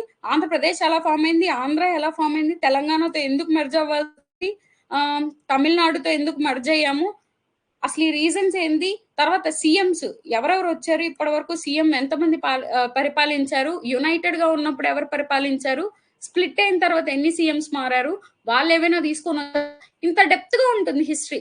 సో నేను ఫస్ట్ ప్రిఫరెన్స్ హిస్టరీకి ఇవ్వద్దని చెప్తాను. నేను ప్రిపేర్ అయినా కూడా ఇదే చెప్తాను, హిస్టరీకి ఫస్ట్ ప్రిఫరెన్స్ ఇవ్వద్దు. డైలీ 1 అవర్ కరెంట్ అఫైర్స్ అయితే ఖచ్చితంగా చదవండి. జాగ్రఫీకి ప్రిఫరెన్స్ ఇవ్వండి. జాగ్రఫీ ఏంటంటే నేను మోస్ట్లీ ఇవాళ రేపటి లోపల మీకు జాగ్రఫీ నోట్స్ అప్డేట్ చేసేసిన తర్వాతే క్లాస్ తీసుకుంటాను. ఎందుకు చెప్తున్నానంటే 5 మార్క్స్ వస్తాయి మీకు జాగ్రఫీ నుంచి. ఆంధ్రప్రదేశ్ జాగ్రఫీ, ఇండియన్ జాగ్రఫీ ఇది కూడా వేస్టే కదా మేడం, మరి మీరు జాగ్రఫీ ఫస్ట్ ఎందుకు చదవమంటున్నారు అంటే హిస్టరీతో కంపేర్ చేస్తే లెస్. ఇప్పుడు కొన్ని టాపిక్స్ ఉంటాయి, రివర్స్ మీద అడిగే అవకాశం ఉంది, డ్యామ్స్ మీద అడిగే అవకాశం ఉంది, మౌంటైన్స్ మీద అడిగే అవకాశం ఉంది, ట్రాన్స్పోర్టేషన్ మీద అడిగే అవకాశం ఉంది. ఇలాంటివి మనం కొన్ని గెస్ట్ చేయొచ్చు అనమాట. టాపిక్స్ గెస్ట్ చేయగలిగే టాపిక్స్ జాగ్రఫీలో ఉన్నాయి కాబట్టి నేను మీకు వాటిని చూడండి ఫస్ట్ అని చెప్తున్నా. ఏవైనా మనం ఏది గెస్ట్ చేయగలుగుతామో అవి ఫస్ట్ చూసుకోండి అని చెప్తా. జాగ్రఫీకి ఈజీగా ట్యాకిల్ చేయొచ్చు మీరు, అదేం మహా విద్య కాదు. ఏది ఎందుకు వచ్చింది, వై, వాట్ అయ్యంతా మీరు చదవాల్సిన అవసరం లేదు. అది యూపీఎస్సీ స్టాండర్డ్ ఉంటుంది లేదా గ్రూప్ స్టాండర్డ్ ఉంటుంది. మీకేంటి డైరెక్ట్ బిట్లు పడతాయి. ఈ రివర్ సిస్టమ్ ఎక్కడ ఫ్లో అవుతుంది, దాని మీద ఏమైనా డ్యామ్ ఉందా, థర్మల్ పవర్ ప్రాజెక్ట్ ఉందా, లేదు హైడ్రో ప్రాజెక్ట్ ఉందా, దానికి దగ్గరలో ఏదన్నా ఛానల్స్ ఉన్నాయా, కెనాల్స్ ఉన్నాయా, ఇలాంటివి అడిగే అవకాశం ఉంది. కాబట్టి ఇవి మనం గెస్ట్ చేయొచ్చు. కాబట్టి ఫస్ట్ ప్రిఫరెన్స్ మీరు ఇవ్వాలి అనుకుంటే పాలిటీకి, జాగ్రఫీకి ఇవ్వండి. పాలిటీలో కూడా మనం గెస్ట్ చేయొచ్చు. ఎలాంటివంటే ఫండమెంటల్ రైట్స్ మీద, డిపిఎస్పీస్ మీద, ప్రియాంబుల్ మీద, ఇంకా అమెండ్మెంట్స్ మీద. అమెండ్మెంట్స్ ఇంపార్టెంట్ అమ్మా, మీకు డైరెక్ట్ బిట్స్ వస్తాయి అమెండ్మెంట్స్. ఏ అమెండ్మెంట్ దేనికి సంబంధించింది, 42nd కాన్స్టిట్యూషనల్ అమెండ్మెంట్ ఏ ఇయర్ లో వచ్చింది, అది దేనికి సంబంధించింది, మినీ కాన్స్టిట్యూషనల్ అమెండ్మెంట్ అంటే ఏంటి, ఇలా కొన్ని మనం గెస్ చేయగలుగుతాం. అవి ఉన్నాయి అంటే ఆ సబ్జెక్ట్ ఫస్ట్ చదివేయాలి. పార్లమెంట్ మీద బిట్ లేకుండా అసలు క్వశ్చన్ పేపర్ ఉండదు. బిల్స్ ఎలా పెడతాము, president of India very important person, ఆయన గురించి ఉంటుంది. లేదు బిల్స్ ఎలా పెడతాము, కాన్స్టిట్యూషనల్ అమెండ్మెంట్ బిల్ అంటే ఏంటి, ఎమర్జెన్సీస్ అంటే ఏంటి, ఎమర్జెన్సీస్ వచ్చినప్పుడు ఏ ఆర్టికల్స్ ఇంప్లిమెంట్ చేస్తాము, ఇలాంటివి ఇంపార్టెంట్. తర్వాత స్టేట్ ఎమర్జెన్సీ ఇంతవరకు ఎన్నిసార్లు విధించారు, ఫినాన్షియల్ ఎమర్జెన్సీ అంటే ఏంటి, ఇవి వస్తాయి ఎమర్జెన్సీ కాన్సెప్ట్స్ లో. ఇప్పుడు మీరు చెప్పేటప్పుడు చెప్పేసా కదా నేను, fundamental rights, DPSPs, preamble, amendment ఇవన్నీ ఇంపార్టెంట్ అని. వీటి నుంచి ఖచ్చితంగా 1 బిట్ అయినా వస్తుంది మీకు. సో వీటిని మనం ఫోకస్ చేయాలి. అమెండ్మెంట్ మీద బిట్ లేకుండా ఉండదు అని నేను అనుకుంటున్నా. ఇట్స్ మై అజంప్షన్, బికాస్ నేను చాలా పేపర్స్ చూసాను కాబట్టి అమెండ్మెంట్స్ మీద బిట్ ఉంటుంది అని నేను అనుకుంటున్నా. వీటిల్లో అలా మనం గెస్ చేసుకోగలుగుతాం అనమాట. పార్లమెంట్ మీద ఒక బిట్ రావచ్చు, బిల్స్ మీద వచ్చిద్దో లేదో తెలియదు. పార్లమెంట్ లోనే బిల్స్ కూడా వచ్చేస్తాయి. ప్రెసిడెంట్ ఆఫ్ ఇండియా కూడా పార్లమెంట్ లోనే వచ్చేస్తాడు. ఇక్కడ వెయిటేజ్ చాలా తక్కువ. ఈ 5 మార్క్స్ కోసమే మనం చూడాలి ఇంపార్టెంట్ కాన్సెప్ట్స్. సో ఫస్ట్ మీరు జాగ్రఫీ చూసుకోండి లేదా పాలిటీ చూసుకోండి. ఏదైనా ఒక కాన్సెప్ట్ ఖచ్చితంగా మీకు 5 మార్క్స్ వస్తాయి కాబట్టి బాగా ట్రై చేయొచ్చు. ఓకేనా. పాలిటీలో కూడా సేమ్ యాక్ట్స్ ఉంటాయి, ఇక్కడ హిస్టరీలో కూడా కవర్ అవుతుంది. ఇక్కడ యాక్ట్స్ చదివారంటే ఇక్కడ యాక్ట్స్ చదవాల్సిన అవసరం లేదు. సో పాలిటీకి కూడా మనం ప్రిఫరెన్స్ ఇవ్వాలి, జాగ్రఫీకి ప్రిఫరెన్స్ ఇవ్వాలి. ఎకానమీ నేను సజెస్ట్ చేయనమ్మా చదవమని, కానీ చదవాలి అనుకుంటే 5-year ప్లాన్స్ ఖచ్చితంగా చదవండి. ఇప్పుడు అవుట్ డేటెడ్ కదా మేడం అంటే అవుట్ డేటెడే, బట్ ఈ ఎగ్జామ్ స్టాండర్డ్ అంత ఎక్కువ ఉండదు. కంపారిటివ్లీ గ్రూప్ 1, గ్రూప్ 2తో పోలిస్తే అంత పెద్ద స్టాండర్డ్ గా క్వశ్చన్ పేపర్ ఉండదు. కానీ నేనేం చెప్తానంటే మీరు ఎకానమీ చదవాలంటే 5-year ప్లాన్స్ ఒకటి చదువుకోండి, బ్యాంకింగ్ కాన్సెప్ట్ చదువుకోండి, ఇన్ఫ్లేషన్ కాన్సెప్ట్ చదువుకోండి. నేను చెప్పగలుగుతా కొన్ని కాన్సెప్ట్స్ ఇవి ఇంపార్టెంట్ అని. అంతేగాని వాటి నుంచి వస్తాయా అంటే ఎకానమీలో వీ కెనాట్ ప్రిడిక్ట్. ఎందుకంటే సమ్ టైమ్స్ బడ్జెట్ ఇచ్చేయచ్చు, సోషియో ఎకనామిక్ సర్వే ఇచ్చేయచ్చు. మీకు వచ్చే 5 మార్క్స్ కోసం ఇంత చదవాలి అంటే it's not possible in short time అని నేను అనుకుంటున్నా. But still if you have time, budget, socio economic survey ఇవి చూసుకోండి. వాటి మీద స్కోరింగ్, ఎందుకంటే గ్రూప్ 2 పేపర్ మొత్తం ఈ సోషియో ఎకనామిక్ సర్వే బడ్జెట్ మీద అడిగేశాడు. ఇప్పుడు స్టాటిక్ ఏముంది ఎకనామీలో అంటే 5-year ప్లాన్స్, ఇది స్టాటిక్, అవి చూసుకోవాలి. అగ్రికల్చర్ కాన్సెప్ట్ ఉంటుంది, అగ్రికల్చర్ చూసుకోవాలి, ఎకనామీలో ఇంపార్టెంట్. ఇంకా banking very very important, inflation చాలా చాలా important, trade deficit important, international trade అని ఒక కాన్సెప్ట్ ఉంటుంది, అది ఇంపార్టెంట్. ఫిజికల్ డెఫిసిట్ అని ఉంటుంది, బడ్జెట్ చదివేటప్పుడు ఫిజికల్ డెఫిసిట్ అనే కాన్సెప్ట్ టర్మినాలజీ యూస్ చేస్తాం. బడ్జెట్ వచ్చినప్పుడు దాన్ని ఏమంటారు, ఎంత ఎక్స్‌పెండిచర్ మనకి గవర్నమెంట్‌కి వచ్చే ఆదాయము చాలా తక్కువగా ఉంటుంది. దాని ఎక్స్‌పెండిచర్‌తో కలిపిస్తే. ఈ గ్యాప్ ఏదైతే ఉందో దాన్ని ఏమంటామో ఫిస్కల్ డెఫిసిట్ అంటాం. ఇలాంటి కాన్సెప్ట్స్ ఇవి ఇంపార్టెంట్. ఇవి చూసుకోండి. మీరు చదవాలి అనుకుంటే ఎకనామిక్స్‌లో ఏమేమి చదవాలో కాన్సెప్ట్స్ చెప్తున్నాను అంతే. ఓకేనా? జనరల్ స్టడీస్ వాస్ట్ అమ్మా. కానీ నేనేం చెప్తానంటే ఈ ఎగ్జామ్‌లో మీరు ఖచ్చితంగా జనరల్ స్టడీస్‌లో స్కోర్ చేయాలి. స్కోర్ చేయాలి కాబట్టే చెప్తున్నాను. లేదు అంటే నేను చెప్పను. అసలు జనరల్ స్టడీస్ చదవమని కూడా చెప్పను. షార్ట్ టైమ్ ఉంది కాబట్టి. బట్ మీరు చెయ్యాలి అనుకుంటే జియోగ్రఫీ చదవండి. ఎఫ్‌బీఓ అయినా, ఎఫ్ఎస్ఓ అయినా క్రాక్ చేయాలి అంటే మీరు జనరల్ స్టడీస్ ఖచ్చితంగా చదవాలి. ఓకే. ఫస్ట్ ప్రిఫరెన్స్ దేనికిస్తారు? పాలిటీకి ఇవ్వండి. లేదా జియోగ్రఫీకి ఇవ్వండి. ఎవ్రీడే కరెంట్ అఫైర్స్ చదవండి. 1 అవర్ చదవండి. రివిజన్ చేయండి ఒక 30 మినిట్స్. అంటే 1 hour 30 minutes you have to give current affairs ఒక సబ్జెక్ట్ లాగా మీరు ఇవ్వాల్సిందే. ఇంపార్టెంట్. లేదంటే మనం ఈ 75 మార్క్స్‌లో 50 మార్క్స్ స్కోర్ చెయ్యలేము. చెయ్యాలి. మనం ఎప్పుడు హైయెస్ట్ స్కోర్‌కి టార్గెట్‌గా పెట్టుకుంటే అట్‌లీస్ట్ దాన్ని సగమన్నా రీచ్ అవ్వాలి. అర్థమైందా? సగమన్నా రీచ్ అవుతాం. పేపర్ డిఫికల్ట్ అంటే అందరికీ డిఫికల్టే. పేపర్ ఈజీ అంటే అందరికీ ఈజీయే. కానీ మనం దాంట్లో టాప్‌లో ఉండాలి. ప్రిలిమ్సే కదా మేడం 1:50 1:100 తీస్తారు. దాంట్లో మనం ఎలాగో ఉంటాం అంటే అలా కాదు. ఇప్పుడు తీయలేదు 1:50 1:100 తీయలేదు. 1:15 తీసాడు. అప్పుడు నువ్వేం చేస్తావు? టాప్ స్కోర్ ఉంటేనే కదా నువ్వు రేస్‌లో ఉన్నట్టు. నేను అదే చెప్తాను. వెనెవర్ ఏం చేయాలన్నా కూడా టాప్ స్కోర్ చేయండి. టాప్ స్కోరే చేయండి. ఇప్పుడు మీరు 75లో 55 మార్క్స్‌కి ట్రై చేయలేరా? ఇన్ని కాన్సెప్ట్స్ ఈజీ కాన్సెప్ట్స్ ఉన్నాయి కదా! జియోగ్రఫీలో 5 మార్క్స్ వస్తాయి. పాలిటీలో 5 మార్క్స్ వస్తాయి. ఎకానమీలో మీరు 2 మార్క్స్ కన్నా ఆన్సర్ చేసేటట్టు ఉంటుంది. అది జనరలైజ్డ్‌గా ఉంటుంది. అది మీరు 2 మార్క్స్ కన్నా పెట్టగలుగుతారు.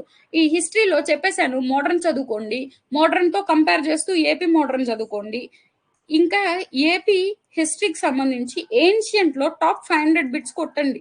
యూట్యూబ్‌లో అయినా లేకపోతే ఎక్కడైనా మీకెక్కడ సోర్స్ ఉంటే అక్కడ బుక్ అయినా చూడండి. ఊరికే జస్ట్ దాని మీద ఎక్కువ టైమ్ స్పెండ్ చేయకుండా ఊరికే అలా చూసుకుంటూ ఎళ్ళండి. గుర్తున్న కాడికి రాయండి. అంతే చెప్తాను నేను. మెంటల్ ఎబిలిటీ మ్యాథ్స్ బ్యాక్‌గ్రౌండ్ ఉన్నోళ్ళకి మెంటల్ ఎబిలిటీ ఈజీ. దీనికోసం అసలు టైం ఇవ్వాల్సిన అవసరమే లేదు. ఇంకేదైనా సైన్స్ బ్యాక్‌గ్రౌండ్ గాని, సోషల్ బ్యాక్‌గ్రౌండ్ గాని ఇలాంటి వాళ్ళకి మాత్రమే మెంటల్ ఎబిలిటీ మీద టైం స్పెండ్ చేయాల్సిన అవసరం ఉంటుంది. మిగిలిన వాళ్ళంతా జస్ట్ ఫర్ రిలాక్సేషన్ ఇంత చదివి బ్రెయిన్ ఎలా అయిపోతుందంటే హీట్ ఎక్కిపోతుంది సాయంత్రానికి. సో, అలాంటి టైంలో రిలాక్స్ అవ్వడానికి ఆ టైంలో మీరు మెంటల్ ఎబిలిటీ చూసుకోండి. ఏదో ఒకటి టైమ్ పాస్ చేసినట్టో మీరు సినిమా చూస్తారు గదా! రిలాక్స్ అవ్వడానికి అలా సినిమా చూడకుండా మెంటల్ ఎబిలిటీ చేసుకోండి. ఒక 10 మినిట్స్ చేసినా యూ విల్ గెట్ రిలాక్స్డ్. అంత స్ట్రెస్ అయిపోయిన బ్రెయిన్‌ని ఒక్కసారి డీహీట్ చేయొచ్చు. అంత హీట్ అయిపోయి ఉంటది కాబట్టి. సో, నేను మ్యాథ్స్ బ్యాక్‌గ్రౌండ్ ఉన్న వాళ్ళకైతే మెంటల్ ఎబిలిటీ మీద ఎక్కువ టైమ్ స్పెండ్ చేయొద్దు. ఓన్లీ రివిజన్స్ చేసుకోండి. ఊరికే అలా కాన్సెప్ట్స్ ఇలాంటి బొమ్మలొస్తాయి, ఇలాంటి బొమ్మలొస్తాయి అని పేపర్స్ రెఫర్ చేసుకుంటూ తిప్పుకుంటూ ఎళ్ళిపోండి. పీవైక్యూస్ చూడండి. PYQs plays an important role. ఏ ఎగ్జామ్ రాస్తున్నా ప్రీవియస్ ఇయర్ క్వెషన్స్ ఖచ్చితంగా ఫాలో అవ్వండి. ఓకేనా? జనరల్ స్టడీస్‌కి సంబంధించి ఏ ఎగ్జామ్ జరిగినా దాంట్లో పీవైక్యూస్ అన్నీ మీరు చూడండి. మీ రేంజ్‌కొచ్చాయా? మీకన్నా ఎక్కువ రేంజ్‌కొచ్చాయా? ఊరికే చూడండి. మీకేం తెలీదా? ఆప్షన్స్ అన్నా చూసుకున్నప్పుడు ఓకే. ఇలాంటి క్వెషన్ వస్తే ఇది ఆన్సర్ అని గుర్తుపెట్టుకోండి. ఎందుకంటే పీవైక్యూస్ రిపీట్ అయ్యే ఛాన్సెస్ గూడా ఉంటాయి కొన్ని సార్లు. ఇప్పుడు రిపీట్ కాలేదు. No problem. రిపీట్ అయ్యింది. ఆ క్వెషన్ నువ్వు అటెంప్ట్ చేయలేకపోతావు. దానికో ఏం గెయిన్ చేసుకున్నట్టు నువ్వు? ఆల్రెడీ నీకు క్వెషన్ తెలుసు. తెలిసింది నువ్వు ఆన్సర్ చేయలేకపోయావు. అప్పుడు వేస్టే గదా! లాస్ అయినట్టే గదా! అది చెప్తాను. మ్యాథ్స్ బ్యాక్‌గ్రౌండ్ వాళ్ళకైతే మెంటల్ ఎబిలిటీ మీద ఎక్కువ టైమ్ స్పెండ్ చేయొద్దు. నేను ఎన్విరాన్మెంట్ గురించి మీకు ఆల్రెడీ ఫారెస్ట్రీ క్లాస్‌లో చెప్పేసాను. సస్టైనబుల్ డెవలప్‌మెంట్ కూడా క్లాస్‌లో చెప్పేసాను. సస్టైనబుల్ డెవలప్‌మెంట్ గోల్స్ గుర్తున్నాయా? 17 గోల్స్, 169 టార్గెట్స్ చెప్పాను గదా! ఈ గోల్స్ చూసుకోండి. ఎన్విరాన్మెంటల్ ప్రొటెక్షన్ యాక్ట్స్ ఉంటాయి. ఇవి కూడా పీడీఎఫ్ షేర్ చేయమంటే ఐ విల్ షేర్. బట్ నేను అంత త్వరగా షేర్ చేయగలుగుతానా అంటే ఐ కెనాట్ సే ఇట్. ఇవాళ నేను జియోగ్రఫీకి నోట్స్ ఇవ్వాలి అనుకుంటున్నా. నోట్స్ ఇచ్చేసాకే నేను మీకు జీఎస్ క్లాసులు తీసుకుంటా. ఎందుకంటే నాకు నోట్స్ లేకపోతే మీరు చదువుతున్నారనే ఫీలింగ్ నాకు లేదు. ప్లస్ అది కంప్లీట్ అవుతుందా లేదా అని మీకు తెలియాలి గదా! అసలు మీకు ఆ కాన్సంట్రేషన్ కుదరాలి గదా! అందుకని నేను జీఎస్ నోట్స్ ఇచ్చేస్తాను ఫస్ట్. తర్వాత నేను ఇప్పుడు మీకేం చెప్పాలనుకుంటున్నానంటే ఎన్విరాన్మెంట్ మీ దగ్గర ఆల్రెడీ ఇది మీకు ఇచ్చేసుంది. ఈ సోర్స్ మీ దగ్గర అవైలబుల్‌గా ఉంది. కాబట్టి దీన్ని కూడా చదవచ్చు. మీ దగ్గర సోర్స్ ఉంది. మీరు చదవగలిగే సబ్జెక్ట్ ప్లస్ ఈజీ సబ్జెక్ట్. ఎన్విరాన్మెంట్‌లో కూడా కరెంట్ అఫైర్స్ యాడ్ అవుతూ ఉంటాయి. కాబట్టి ఎన్విరాన్మెంట్ మీకు ఇక్కడ 3 సార్లు కరెంట్ అఫైర్స్ వచ్చింది. సైన్స్ అండ్ టెక్నాలజీ దగ్గర, national importance state of Andhra Pradesh దగ్గర, మళ్ళీ ఎక్కడ వచ్చింది? ఎన్విరాన్మెంట్ దగ్గర. So 3 times current affairs repeat అయింది. సో 20 క్వశ్చన్స్ అడిగే అవకాశం ఉన్నట్టే కదా. నెక్స్ట్ ఏంటి? Disaster management. Disaster management scoring. ఇప్పుడు రీసెంట్ గా ఏమన్నా సునామీస్ వచ్చాయా, ఫ్లడ్స్ వచ్చాయా, డ్రాట్స్ వచ్చాయా, ఇది కూడా దీంట్లో కూడా కరెంట్ అఫైర్స్ యాడ్ అవ్వచ్చు. డిజాస్టర్ మేనేజ్మెంట్ అంటే ఇప్పుడు కొన్ని డిజాస్టర్స్ జరుగుంటాయమ్మా, అవేంటంటే చాలా సీరియస్ ఇంపాక్ట్ జరుగుంటది. దాని తర్వాత మనం ఏదో ఒక యాక్ట్ కానీ ఏదైనా ఒక ఏమంటారు మెజర్ తీసుకొని వచ్చుంటాం. దానికోసం దాన్ని ట్యాకిల్ చేయడానికి ఏమైనా మెజర్స్ కానీ ఇన్ ఫ్యూచర్లో అది రాకుండా ఉండడానికి కొన్ని చేసుంటాం. అలాంటివి ఉన్నవి అవి ఇంపార్టెంట్. ఏదైనా మ్యాన్ మేడ్ డిజాస్టర్స్ చాలా ఇంపాక్ట్ చూపించుంటాయి, లైఫ్ మొత్తం డెస్ట్రాయ్ అయిపోయేంత ఇంపాక్ట్ చూపించుంటాయి. అలాంటి వాటిని ఎలా ట్యాకిల్ చేసింది, గవర్నమెంట్ ఎలాంటి మెజర్స్ తీసుకొచ్చింది, ఏదైనా ఏరియాస్ లో కొత్తగా మెజర్స్ ఏమైనా తీసుకొని వచ్చి కంట్రోల్ చేశారా, మిటిగేషన్ స్ట్రాటజీస్ ఏంటి, దాన్ని ఎలా ఏం మెజర్స్ తీసుకున్నారు, ఎలా ప్రివెంట్ చేశారు, ఇలాంటి కాన్సెప్ట్స్. దీంతో కొంచెం కరెంట్ అఫైర్స్ రిలేటెడ్ ఉంది, కొంచెం ల్యాండ్ మార్క్ జడ్జిమెంట్స్ అంటాం కదా, అలాగా ల్యాండ్ మార్క్ ఇష్యూస్ ఏవైతే ఉన్నాయో అవి చూసుకుంటాం. సో మీ చేతిలో ఆల్రెడీ ఏమేమి ఉన్నాయి? మెంటల్ ఎబిలిటీ మార్క్స్ ఉన్నాయి, sustainable development environmental protection marks ఉన్నాయి, ఇంకేమున్నాయి? కరెంట్ అఫైర్స్ మీరు రోజు చదవాలి కాబట్టి కరెంట్ అఫైర్స్ ఉన్నాయి. సో నెక్స్ట్ ఏంటి? జాగ్రఫీ ఒక 1 వీక్ లో కంప్లీట్ చేసుకుంటాం, పాలిటీ ఒక 1 వీక్ లో కంప్లీట్ చేసుకుంటాం. మొత్తం మీకు ఎన్ని మార్క్స్ చేతిలోకి వస్తాయి? 50 to 55 మార్క్స్ మీరు స్కోర్ చేయగలుగుతారు. టెన్షన్ తీసుకోవద్దు. ఈ టాపిక్ కి మీకు నచ్చిన ప్రిఫరెన్స్ ఇచ్చుకోండి. ఇప్పుడు జనరల్ స్టడీస్ బ్యాక్గ్రౌండ్ ఉన్నోడైతే 10 days లో కంప్లీట్ చేసుకుంటాడు. లేదు జనరల్ స్టడీస్ బ్యాక్గ్రౌండ్ కాదు, సో మ్యాథ్స్ బ్యాక్గ్రౌండ్ ఉంది, వాడికి ఒక 2 weeks ఎక్స్ట్రా పడుతుంది. అలాగా అప్పుడు 14 days లో కంప్లీట్ చేస్తారు వాళ్ళు. మీకు నచ్చిన షెడ్యూల్ వేసుకొని కంప్లీట్ చేయండి. ఓకేనా? ఇప్పుడు అర్థమైందా? జనరల్ స్టడీస్ ఈజీ కదా స్కోర్ చేయడం. ఇప్పుడు నెక్స్ట్ ఏంటి? నెక్స్ట్ జనరల్ సైన్స్ కి మెంటల్ ఎబిలిటీకి కలిపి 75 మార్క్స్ ఇచ్చారు. జనరల్ గా 75 మార్క్స్ 2 కాన్సెప్ట్స్ కి అన్నప్పుడు డివైడెడ్ బై 2 వేసుకుంటే ఒక 40 క్వశ్చన్స్ దాకా రావచ్చు కదా. 40 క్వశ్చన్స్ రావచ్చు, 35 క్వశ్చన్స్ రావచ్చు. ఇక్కడ కూడా చూడండి ఎన్విరాన్మెంట్ గురించే ఉంది. మరి మీకు జిఎస్ లో ఎన్విరాన్మెంట్ ఉంది, ఇక్కడ ఎన్విరాన్మెంట్ ఉంది. ఇక్కడ ఏంటి? పొల్యూషన్ కాన్సెప్ట్ ఆల్రెడీ మీరు చదివేస్తున్నారు. డిగ్రేడబుల్ బయోడిగ్రేడబుల్ మీకు చెప్పేసింది. బయోటిక్ కాంపోనెంట్స్ అంటే ఏంటి, నాన్ బయోటిక్ కాంపోనెంట్స్ అంటే ఇది కూడా చెప్పేసింది. కన్సర్వేషన్ ఆఫ్ ఎన్విరాన్మెంట్ చెప్పేసింది. ఇవి యాసిడ్ రైన్ చెప్పుంది, ఓజోన్ లేయర్ చెప్పుంది, గ్లోబల్ వార్మింగ్ చెప్పుంది, గ్రీన్ హౌస్ ఎఫెక్ట్ మీకు తెలుసు. తర్వాత ల్యాండ్ మేనేజ్మెంట్ కన్సర్వేషన్ ఎలా చేయాలి, ఎన్విరాన్మెంటల్ ప్రొటెక్షన్ మెజర్స్ చెప్పేసింది. కన్సర్వేషన్ ఆఫ్ ఫారెస్ట్ ఎలా కన్సర్వ్ చేయాలని ఇది సార్ చెప్తారని చెప్పి వదిలేసినట్టున్నాను నేను. అది సార్ చెప్తారని చెప్పాను. ఇఫ్ స్టిల్ సార్ చెప్పకపోతే నేను తీసుకుంటాను. గ్రౌండ్ వాటర్ రీఛార్జింగ్ ఇది అందరికి తెలిసిన బేసిక్ కాంపోనెంట్ అని చెప్పుకోవచ్చు. వాటర్ షెడ్స్ ఎలా మెయింటైన్ చేయాలి, ఎలా మేనేజ్ చేయాలి, వాటి గురించి వస్తుంది. రెయిన్ వాటర్ ని హార్వెస్ట్ చేయడం, ఇవి 2 ఏమైనా మిస్ అయి ఉంటే మిస్ అయి ఉండొచ్చు. ఇవి సార్ కవర్ చేస్తారు. ఇఫ్ చేయకపోతే నాకు చెప్పండి, ఇంటిమేషన్ ఇవ్వండి, నేను చెప్తాను. సో మీ ప్రకారం ఏంటి? మీ కోర్ సబ్జెక్ట్ లో కూడా ఒక పార్ట్ మీకు అయిపోయింది ఆల్రెడీ. ఇప్పుడు 8 కాంపోనెంట్స్ ఉంటే ఒక కాంపోనెంట్ మీకు ఆల్రెడీ అవైలబుల్ గా ఉంది ఆ డేటా, అంతే కదా. నెక్స్ట్ చూడండి sources of energy concept environment చెప్పినప్పుడు చెప్పేస్తున్నా. రినవబుల్ సోర్సెస్ ఏంటి, నాన్ రినవబుల్ సోర్సెస్ అంటే ఏంటి, దీనికి సంబంధించిన కరెంట్ అఫైర్స్ కూడా ఐ హావ్ అప్డేటెడ్. సో మీకు ఆల్రెడీ 2 చాప్టర్స్ ఏవైతే ఉన్నాయో అది మీ దగ్గర రీసోర్సెస్ అవైలబుల్ గా ఉన్నాయి. Next sir living world complete చేస్తాడు కదమ్మా. ఆటోట్రోఫిక్, హెట్రోట్రోఫిక్ ఇవన్నీ చెప్పేస్తున్నారు. ఫోటోసింథసిస్ కాన్సెప్ట్స్ ఇవంతా అయిపోయింది. మీకు ఇది కూడా అయిపోయింది. రీప్రొడక్షన్ స్టార్ట్ చేస్తారో లేదో నాకు తెలీదు. నాకు తెలిసినంత వరకు మీ దగ్గర ఆల్రెడీ 3 to 4 చాప్టర్స్ అనేటివి ఆల్రెడీ మీ దగ్గర డేటా అనేది అవైలబుల్ గా ఉంది. ఎథ్నోబాటనీ ఇంపార్టెంట్. వీటి మీద 1 మార్క్ ఆర్ 2 మార్క్స్ ఏదో ఒకటి ఇది తెలిసి వస్తుంది అని చెప్పగలిగే కాన్సెప్ట్స్ ఉంటాయి కొన్ని. దానిలాగా ఎథ్నోబాటనీ మీద క్వశ్చన్ పడే అవకాశం ఉంది. సో మీకు 3 to 4 కాన్సెప్ట్స్ అయిపోయాయి దేంట్లో, మీ కోర్ సబ్జెక్ట్ లో. సో మీరు స్ట్రెస్ తీసుకోవాల్సిన అవసరం లే, చదివింది ఒకసారి రివిజన్ చేసుకుంటే సరిపోతుంది. మరి మ్యాథ్స్ చూస్తే వెరీ వెరీ స్కోరింగ్ అని చెప్పొచ్చు. ఎందుకంటే టైమ్ అండ్ వర్క్ ఇంపార్టెంట్. దీని మీద ఒక బిట్ వస్తుంది. తర్వాత ఏంటి? Profit and loss. దీని మీద వచ్చిన రాకపోయినా ఇక్కడ సింపుల్ ఇంట్రెస్ట్, కాంపౌండ్ ఇంట్రెస్ట్ ఈ రెండిట్లో ఏదో ఒక బిట్ పడుతుంది. ఇప్పుడు కొన్ని ఉంటే ఇంటర్లింక్ చేసుకునేటివి. పర్సంటేజెస్ అవుతాయి, ratio and proportion, profit and loss, ఈ 3 ఇంటర్లింక్ అయిపోతాయి. ఈ 3 ఒక కాన్సెప్ట్ వస్తుంది, ఎందుకంటే 3 ఒకేలా సాల్వ్ చేస్తాం కాబట్టి. సో ఇంటర్లింకింగ్ నేర్చుకుంటే మీకు ఆల్మోస్ట్ ఇక్కడ 3 మార్క్స్ మీ చేతిలో ఉన్నట్టు. Time and work, time and distance దగ్గర దగ్గర ఒకటేలా ఉంటాయి. అంటే మీ చేతిలో 3-4 మార్క్స్ ఆల్రెడీ ఉన్నాయి ఈ కాన్సెప్ట్స్ తెలిస్తే. నెక్స్ట్ ఏంటి, ఇంపార్టెంట్గా అడిగేవేంటి, హెచ్సిఎఫ్, ఎల్సిఎం వీటి మీద అడిగే అవకాశం ఉంది. సో నెక్స్ట్ ఏముంది, డివిజన్ మెథడ్స్ ఉంటాయి. ఏంటి, ఏదో ఒక నంబర్ ఇచ్చేసి ఇది డివిజిబిలిటీ బై 5 డివిజిబుల్ అవుతుందా, అయితే రిమైండర్ ఎంత వస్తుంది, ఇలాంటి గురించి అడిగే అవకాశాలు ఉంటాయి. ఈ అర్థమెటిక్స్ మొత్తం చాలా ఈజీగా ఉంటుంది. ఫస్ట్ మీరు ఈ కాన్సెప్ట్ చదివేయండి, డి చదివేసేయండి. డికి దీనికి ఏ సంబంధం లేదు, ఒకదానితో ఒకదానికి సంబంధం లేదు. ఈ డివిజిబిలిటీ రూల్ ఉంది కదా, ఇవి ఇంపార్టెంట్. ఇవి స్కోరింగ్ మార్క్స్ అనమాట. మీకు తెలిసి వచ్చే బిట్స్ ఏంటి అంటే ఇవి. ఓకే, ఇవంతా బేసిక్స్, ఇవంతా జస్ట్ బేసిక్స్. బేసిక్స్ తెలియవు అంటే ఒకసారి చూసుకోండి. ఒక మ్యాథ్స్ స్టార్ట్ చేస్తారో లేదో నాకు తెలియదు, బట్ బేసిక్స్ అనేటివి చాలా ఇంపార్టెంట్ అర్థమెటిక్స్ చేసేటప్పుడు. నేను డిఈఈ ప్రిఫరబుల్లీ ఇవి రెండింటి మీద బిట్స్ పడతాయి, సో వీటి మీద కొద్దిగా ఎక్కువ ఫోకస్ చేయండి. ఎల్సిఎం, హెచ్సిఎఫ్ చిన్నప్పుడు చదువుకుంటాం, అందరికీ తెలుసు. లాగరిథమ్స్ మ్యాథ్స్ బ్యాక్గ్రౌండ్ ఉన్న వాళ్ళకైతే లాగ్స్ చాలా ఈజీగా ఉంటాయి.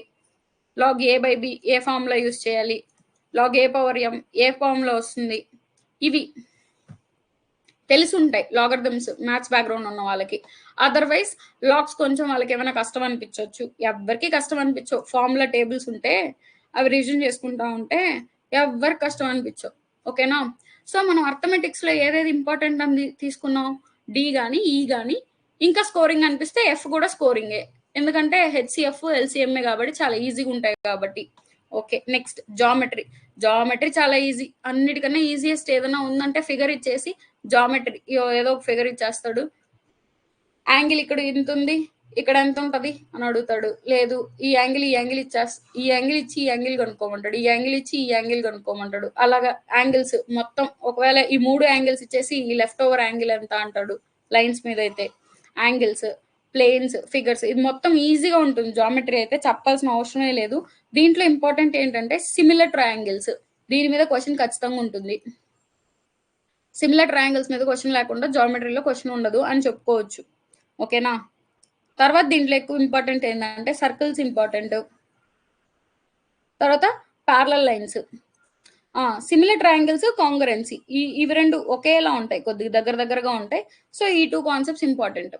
ఓకేనా. జామెట్రీలో మనం ఏది ఇంపార్టెంట్ గా చెప్పుకున్నాం, similar triangles, congruency triangles, circles important గా చెప్పుకున్నాం. ఇవన్నీ బేసిక్స్, మిగిలినవన్నీ బేసిక్సే. వీటి మీద ఎక్కువ టైం స్పెండ్ చేయాల్సిన అవసరం లేదు. ఎక్కడ స్పెండ్ చేయాలి, సిమిలర్ మీద, కాంగ్రుయెన్సీ మీద, సర్కిల్స్ మీద. ఓకేనా. ఇంక ఈ డిఫరెంట్ షేప్స్ ఇస్తుంటారు. టఫ్గా ఇవ్వాలి అంటే స్క్వేర్ కి, రెక్టాంగిల్ కి, ప్యారలలోగ్రామ్ కి, వీటికి అన్నిటికీ ఒకే ఫార్ములా ఉంటుంది చెప్పాలంటే. కొంచెం చిన్న చిన్న మోడిఫికేషన్స్ తో ఫార్ములా మారుతుంది, కానీ బేస్ ఫార్ములా అయితే ఒకటే ఉంటుంది. ఓకేనా. జామెట్రీలో మన స్కోరింగ్ ఏంది, డిఈ హెచ్. లైన్స్ మీద అడిగాడంటే మాత్రం వెరీ వెరీ ఈజీ పేపర్ అని. లైన్ మీద అడిగితే ఇలానే ఉంటుంది, ఇది మొత్తం 360 డిగ్రీస్ ఉంటుంది. ఇది ఇది ఇది చేస్తే 360లో నుంచి దాన్ని తీసేసామంటే ఈ యాంగిల్ ఎంత ఉంటుందంటే అంతే. ఈజీ అనమాట. అవి మీరు ఈజీగా స్కోర్ చేయగలుగుతారు. అలాంటి క్వశ్చన్స్ వస్తే పేపర్ ఈజీగా ఉందని అర్థం. నెక్స్ట్ స్టాటిస్టిక్స్ లో మీన్ కి, మోడ్ కి, మీడియన్ కి, ఈ మూడిటికి మధ్యలో రిలేషన్ ఏంటి, ఈ రిలేషన్ ని బేస్ చేసుకొని క్వశ్చన్ అడుగుతారు.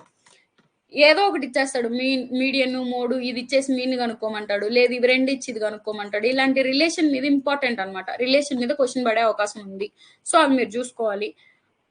ఇలా కాకపోతే దేని మీద పడే అవకాశం ఉందంటే మీన్ మీద కానీ మోడ్ మీద కానీ పడతాయి. పేపర్ టఫ్గా వచ్చిందంటే మీడియన్ మీద అడుగుతాడు, ఎందుకంటే దీని ఫార్ములా కొంచెం కాంప్లికేట్ ఉంది, గుర్తుపెట్టుకోవడం కష్టంగా ఉంటుంది.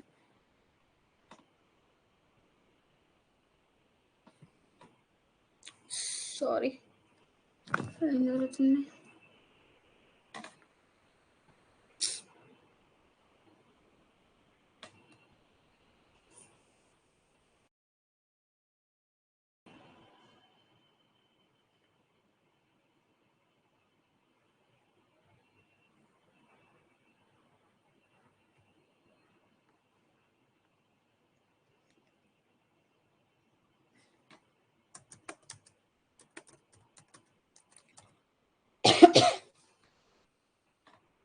క్లాస్ విజిబుల్ గా ఉందండి.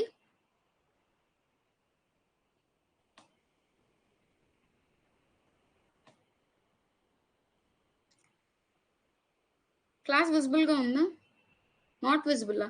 ఎప్పటి నుంచి విజిబుల్‌గా లేదు?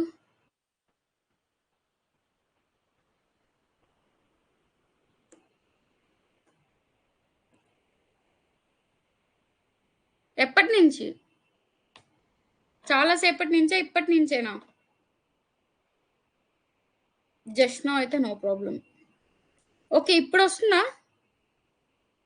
ఇప్పుడొస్తుందా మీకు? స్క్రీనొస్తుందా?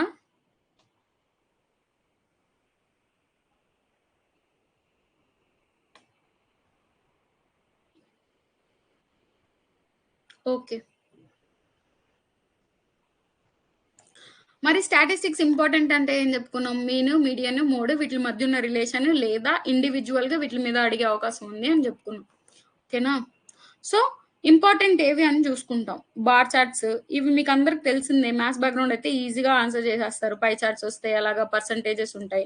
ఇప్పుడు ఇది ఉంటుంది. దీన్ని డివైడ్ చేసుంటారు. ఇది 15%, ఇది 20%, ఇది 25% అని సంథింగ్ ఏదో ఒక వాల్యూ ఇచ్చేస్తాడు. టోటల్ ఎంతో చెప్పేస్తాడు. ఇది మొత్తం ఎంత? ఇది 100% అనుకుంటే మొత్తం ఒక 360 వాల్యూ ఇచ్చాడంటే ఈచ్ పర్సెంటేజ్ ఎంతో కాలిక్యులేట్ చేయమంటాడు. అంతే. అది చాలా సింపుల్‌గా ఉంటుంది. అవి మీరు ఆన్సర్ చేయగలుగుతారు బార్ చార్ట్స్ ఇస్తే.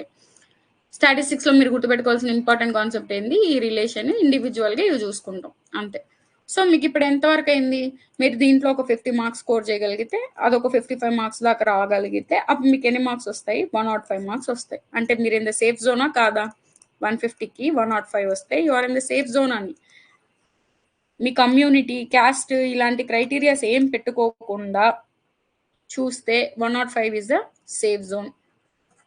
పేపర్ డిఫికల్టీని బేస్ చేసుకొని కూడా ఉంటుంది. పేపర్ డిఫికల్ట్‌గా వచ్చిందంటే లెస్ దెన్ 60కి కూడా ఛాన్సెస్ ఉంటాయి. ఒక్కోసారి అయితే 50కి కూడా ఛాన్సెస్ ఉంటాయి. బట్ మనం వరస్ట్‌కి ప్రిపేర్ అవ్వాలి. ఇంపార్టెంట్ కాన్సెప్ట్స్ అన్నీ చూసుకుంటున్నాం. ఎందుకంటే ఒకవేళ పేపర్ ఈజీగా వచ్చినప్పుడు ఈ కాన్సెప్ట్స్ ఉంటాయి. పేపర్ టఫ్‌గా వచ్చిందంటే ఈ కాన్సెప్ట్స్ కనిపించకపోవచ్చు. బట్ మీరు చదివేటప్పుడు give preference to each and every concept. దాంట్లో కూడా మీకు టైం తక్కువగా ఉంది కాబట్టి ఇంపార్టెంట్ కాన్సెప్ట్స్ చెప్పాను. అవి చూసుకోండి. So I hope everything is clear. Negative marking ఉంది. సో, మీరు వీకెండ్ క్వెషన్స్ ఖచ్చితంగా ఆన్సర్ చేయండి. వీకెండ్ ఎగ్జామ్స్ ఖచ్చితంగా రాయండి. దేర్‌బై మీకు ఆ నెగెటివ్ మార్కింగ్ ఉందనే ఫీల్ కొంచెం అలవాటైపోతుంది. ఓకేనా? తర్వాత ఇప్పుడు వీకెండ్‌లో తక్కువొస్తున్నాయని చెప్పి ఫీల్ అవ్వద్దు. తక్కువొచ్చినా పర్వాలేదు. మెయిన్ పేపర్ ఇలా ఉండదు. ఇంత టఫ్‌గా ఉండదు. కొంచెం ఈజీగానే ఉంటుంది కంపారిటివ్‌లీ. ఎంత టఫ్ పేపర్ వచ్చినా 50% క్వెషన్స్ అందరూ ఆన్సర్ చేయగలిగేటివే ఉంటాయి. ఓకేనా? కామన్‌గా ఉండేది. ఎఫ్ఎస్ఓకి, ఎఫ్బీఓకి కామన్‌గా ఉన్న కాన్సెప్ట్స్ ఇప్పుడు నేను మీకు చెప్పాను. అవి మీరు ఎక్కువ ప్రిఫరెన్స్ ఇవ్వండి. ఎందుకంటే సడెన్‌గా ఎఫ్ఎస్ఓ నోటిఫికేషన్ ఛాన్సెస్ వస్తే మీరు ఎక్కువ ప్రిఫరెన్స్ ఎఫ్ఎస్ఓకే ఇవ్వాలి. కాబట్టి ఫస్ట్ ఏం చేయాలి? కామన్ కాన్సెప్ట్స్ అన్నీ చదివేసుకుంటాం. అప్పుడు ఎఫ్ఎస్ఓకి నోటిఫికేషన్ ఇంకా రాలేదు అని తెలిసినప్పుడు ఎఫ్బీఓ మీద మెయిన్ ఫోకస్ చేస్తాం. మెయిన్ ఫోకస్ చేస్తాం. ఓకేనా? సో, ఫస్ట్ మీకు ఇప్పుడు చెప్పిన కాన్సెప్ట్స్ అన్నీ కామన్ కాన్సెప్ట్స్. కాబట్టి కామన్ కాన్సెప్ట్స్ అన్నిటిని చదివేసుకోండి. మీ టార్గెట్ ఏంటి? 40 డేస్‌లో 4 సబ్జెక్ట్స్ ఉన్నాయి. ఈచ్ సబ్జెక్ట్‌కి 10 డేస్ ఇవ్వాలి జనరల్‌గా అయితే. మ్యాథ్స్‌కి చాలా మంది తక్కువ టైం ఇస్తారు. మ్యాథ్స్ బ్యాక్‌గ్రౌండ్ ఉన్నోళ్ళకి. వీళ్ళేం చేస్తారు? జనరల్ స్టడీస్ మీద ఎక్కువ టైం స్పెండ్ చేస్తారు. ఆబ్వియస్‌లీ ఇంకా ప్లాన్ సైన్స్ ఇలాంటివి కోర్ సబ్జెక్ట్ మీద ఎక్కువ స్పెండ్ చేస్తారు. ఓకేనా? అదర్ పీపుల్ ఏం చేయాలి? మ్యాథ్స్ మీద ఎక్కువ టైం స్పెండ్ చేయాలి. మీ కోర్ సబ్జెక్ట్ మీద తక్కువ టైం స్పెండ్ చేయాలి. ఓకే. సో, అలా మీరు డైలీ 4 అవర్స్ రివిజన్‌కి పెట్టుకోవాలి. మిగిలిన అవర్స్ చదవడానికి. ఇవాళ చదివింది ఇవాళ రివిజన్ చేస్తేనే గుర్తుంటుంది. పక్క రోజుకి మళ్ళీ కొత్తగా ఉంటుంది. లేదంటే ఏకసంతాగ్రహీలకైతే తప్ప మిగిలినోళ్ళకంతా ఇవాళ చదివింది ఇవాళ రివిజన్ చేస్తేనే పక్క రోజు గుర్తుంటుంది. ఖచ్చితంగా 50 డేస్ అన్నారు కాబట్టి 40 డేస్ మీ ప్రిపరేషన్‌కి పెట్టుకోండి. ఎవ్రీ సండే ఎగ్జామ్ రాయండి. ఇంకో 10 డేస్ మీకు రివిజన్‌కి పెట్టుకోండి. అప్పుడు కొత్త కాన్సెప్ట్స్ ఏం చదవద్దు. కరెంట్ అఫైర్స్ న్యూస్ చూసుకుంటూ ఉండండి. ఇంకా మిగిలినవన్నీ మీకు తెలిసిందే. ఓకేనా? మీరు 100 స్కోర్ చేయడానికి ప్లాన్ పెట్టుకోండి. కనీసం 90 అన్నా స్కోర్ చేస్తారు కదా! ఏం టెన్షన్స్ పెట్టుకోవద్దు. అప్లై చేయండి అందరూ. మోస్ట్‌లీ అందరూ అప్లై చేయండి. అప్లికేషన్ డేట్స్ కూడా చూద్దాం ఒకసారి. ఏ డేట్‌ల వరకు ఇచ్చారో.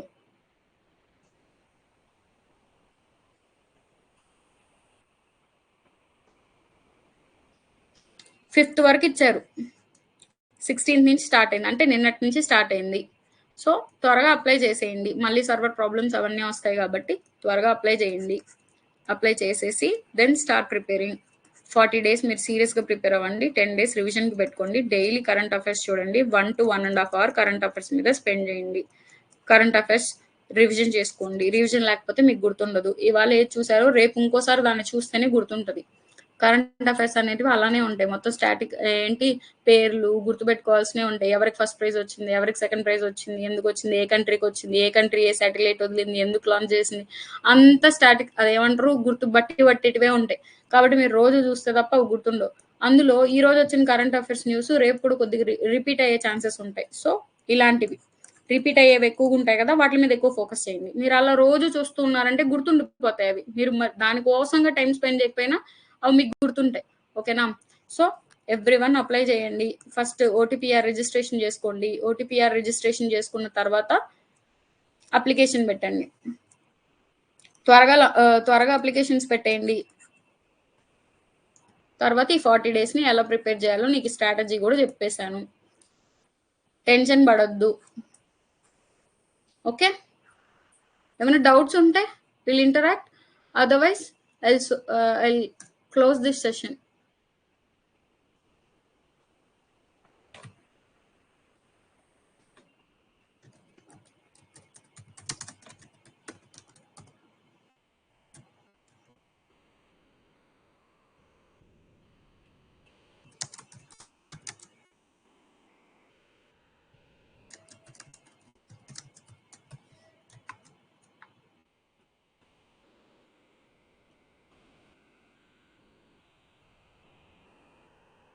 ఉన్నారా అండి?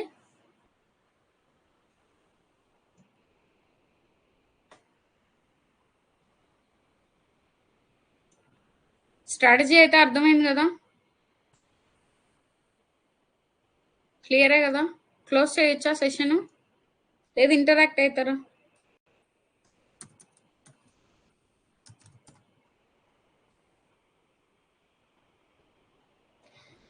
రమణ గారు, మ్యాథ్స్ క్లాస్ నెసెసిటీ ఉందా మీకు? నెసెసిటీ బేస్డ్ ఆన్ ఇప్పుడు ఒక 50 మెంబర్స్ అయినా లేనిదే మ్యాథ్స్ క్లాస్ స్టార్ట్ చేయలేరండి. ఖచ్చితంగా 50 మెంబర్స్ అయినా ఉంటేనే మ్యాథ్స్ క్లాస్ అనేది స్టార్ట్ చేస్తారు. సో పోల్ అనేది పెడతారు సార్ గ్రూప్లో. ఇఫ్ అందరూ ఒక 50 మెంబర్స్ అయినా కూడా దెర్ ఈస్ స్ట్రెంత్ అంటే విల్ స్టార్ట్ మ్యాథ్స్ ఆల్సో. అది కూడా మార్నింగ్ టైమే ఉంటుంది మ్యాథ్స్. మోస్ట్లీ 5:30 ఆ టైంలో స్టార్ట్ చేస్తారు. 2 to 2.5 అవర్ ఉంటుంది క్లాసు. మ్యాథ్స్ మీరు ఎఫ్ఎస్ఓ కూడా ఉపయోగపడుతుంది. సేమ్ కాన్సెప్ట్సే కాబట్టి తీసుకుంటాను, దెర్ ఈస్ నెసెసిటీ అంటే అప్పుడు విల్ స్టార్ట్ అండి. Otherwise no maths. ఎథ్నోబాట్నీ ఎలా చదవాలి? మీరు సార్ క్లాస్లో చెప్పట్లేదండి? ఎథ్నోబాట్నీ చెప్పట్లేదా? ఇంకా స్టార్ట్ చేయలేదా?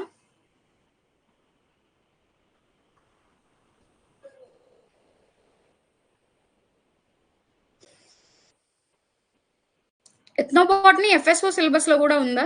నవీన్ గారు రెస్పాండ్.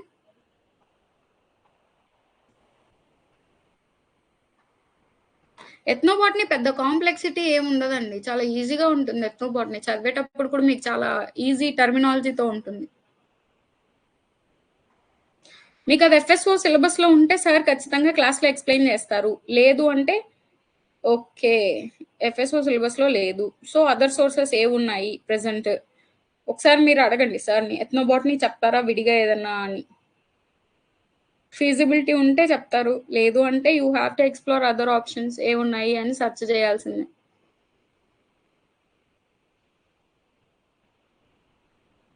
ఓకేనా? మ్యాథ్స్ బ్యాక్గ్రౌండ్ ఉన్న వాళ్ళకి మ్యాథ్స్ ఈజీ, వాళ్ళు అక్కడ స్కోర్ చేస్తారు. నోటిఫికేషన్లో సమ్ కేటగిరీ 1 పోస్ట్ ఎలా ఉన్నాయి?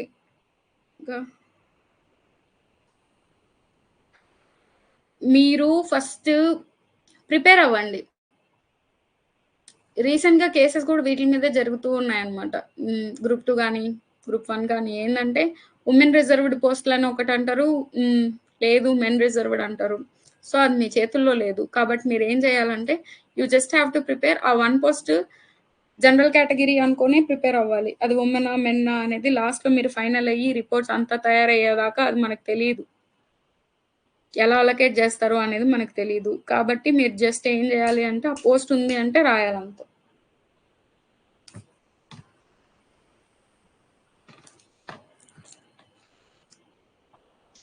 నోటిఫికేషన్‌ని మీరు క్వెషన్ అంటే ఏమంటారంటే నోటిఫికేషన్ నోటిఫికేషన్ అల్టిమేట్ అండి. దాంట్లో చాలా మంది కేఎస్‌సికెళ్తా ఉంటారు. ఇలా క్లారిటీ లేదని చెప్పి క్లారిఫికేషన్ అడుగుతా ఉంటారు. సో, కాబట్టి మీరేం చేస్తారంటే అసలు మీకు పోస్ట్ ఉంది. అక్కడ 1 పోస్ట్ ఉంది అంటే యూ జస్ట్ ప్రిపేర్ లైక్ అది మెన్‌కే ఉందనుకోని మీరు ప్రిపేర్ అవ్వండి. వుమెన్‌కి ఉందని వాళ్ళు ప్రిపేర్ అవుతారు. అంతకన్నా మనం ఏం చేయలేము. క్లారిఫికేషన్ అల్టిమేట్‌గా వాళ్ళే ఏపీపీఎస్‌సి వాళ్ళే ఇవ్వాలి. అజంప్షన్స్ మనం చెప్పలేము. అజంప్షన్స్ చెప్పినా గూడా అది కరెక్ట్ గాదు. ఫేక్ అయితది. సో, ఫోకస్ చేయండి ఒకసారి. మీకు ఆ 1 పోస్ట్ ఉన్నా గూడా మంది జనరల్ కేటగిరీ అనుకోని ప్రిపేర్ అవ్వండి. వుమెనా, మెన్నా అని కాకుండా. అక్కడ ఇవ్వలేదు గదా! క్లియర్ డిమార్కేషన్ ఇవ్వలేదు గదా! హ్మ్. కరెంట్ అఫైర్స్‌కి ఏదైనా సోర్స్ చెప్తారా? మీరు కరెంట్ అఫైర్స్ అంటే ఇప్పుడు చదవడానికైతే I will tell you too many sources ఉన్నాయి. ఆహ్, జీకే టుడే గాని, ఇంకా ఎక్కువగా జీకే టుడే, ఎస్ఎస్‌సి వాళ్ళు ప్రాక్టీస్ చేస్తూ ఉంటారు. తర్వాత హిందూ అనాలిసిస్ ఉంటుంది. తర్వాత మీరు ఈవినింగ్ ఈటీవీ న్యూస్ చూడండి. ఎందుకంటే రీజనల్ న్యూస్ ఒస్తాయి గాబట్టి, మనకి బిట్స్‌లో రీజనల్ కాన్సెప్ట్స్ అడుగుతారు గాబట్టి, ఈటీవీ న్యూస్ అలా తింటూ ఏదైనా మీకు టైం లేనప్పుడు, తినేటప్పుడు అలాంటప్పుడు చూడండి. ఆ! ఏపీ రిలేటెడ్ అంటేనే నేను మీకు చెప్తున్నాను. ఏపీ రిలేటెడ్‌కే ఈటీవీ న్యూస్ గాని, లేదు ఏదైనా తెలుగు న్యూస్ పేపర్ గాని ఫాలో అవ్వాలి. కానీ మనకంత టైం లేదు గాబట్టి ఈటీవీ న్యూస్ చూసుకోండి. సో, వింటూ ఉంటారు గాబట్టి, ఆ కాన్సెప్ట్ మళ్ళీ రిపీట్ అవుతుంది గాబట్టి గుర్తుంటుంది. తెలియకుండానే సబ్‌కాన్షియస్‌గా అది స్టోర్ అవుతుంది గాబట్టి, it's not a problem. AP related ఈజీగానే ఉంటుంది. సో, మోస్ట్‌లీ ఏపీ ఎగ్జామ్ గాబట్టి, ఏపీ రిలేటెడ్ ఎక్కువగా అడిగే అవకాశాలుంటాయి. ఒక్కోసారి ఏం జరుగుతుందంటే, ఏపీ రిలేటెడ్ అయినా గూడా నేషనల్ న్యూస్ మీదే ఎక్కువ ఫోకస్ చేస్తారు. సో, మీరు బ్యాలెన్స్ చేసుకుంటూ చూడండి. ఎస్ఎన్‌టి సైన్స్ అండ్ టెక్నాలజీ మీద కొంచెం ఎడ్జ్ ఉంటుంది. ఎందుకంటే, ఎస్ఎన్‌టి ఎక్కువ కరెంట్ అఫైర్సే ఉంటాయి గాబట్టి, లాంచెస్ అవన్నీ చూసుకోండి. జీకే టుడే బానే ఉంటుంది. ఇండియన్ కరెంట్ అఫైర్స్‌కైతే. ఇంకా రీజనల్‌గా అంటే ఈటీవీ న్యూస్ తప్ప other sources I don't recommend something. అది బానే ఉంటుంది. ఈటీవీ న్యూస్ బావుంటుంది. ఇంకా మీకెలాగో కరెంట్ అఫైర్స్ ఐ థింక్ కనీసం నేను నోట్స్ అన్నా ఇవ్వడానికి, ప్రొవైడ్ జేయడానికి చూస్తాను. సో, ఎవ్రీడే కరెంట్ అఫైర్స్ అయితే చూడండి. కరెంట్ అఫైర్స్ మీద ఎక్కువ బిట్స్ పడే అవకాశం ఉంది గాబట్టి. సో, మీరెక్కడ ఫోకస్ చేయగలుగుతారు అంటే ప్రతి concept polity related current affairs ఏముంది, ఎన్విరాన్మెంట్ రిలేటెడ్ కరెంట్ అఫైర్స్ ఏముంది, అలా సబ్జెక్ట్ వైస్ కూడా మీరు చూసుకోండి. జస్ట్ ఇంటరాక్ట్ అవ్వండి. మీరు చదివింది మీరే పెట్టుకుంటే అది మీకు గుర్తుండదు. మాట్లాడుతా ఉంటే అది డిస్కస్ చేస్తా ఉంటేనే గుర్తుంటాయి. డిస్కస్ చేయడం వల్ల పక్కోడికొచ్చేస్తది అంటే తప్పు. ఎందుకంటే నీకు రాదది. ఫస్ట్ డిస్కస్ చేయకపోతే నీకు గుర్తుండదది. ఓకేనా? ఇంకెవరికైనా ఏమైనా డౌట్స్ ఉన్నాయా?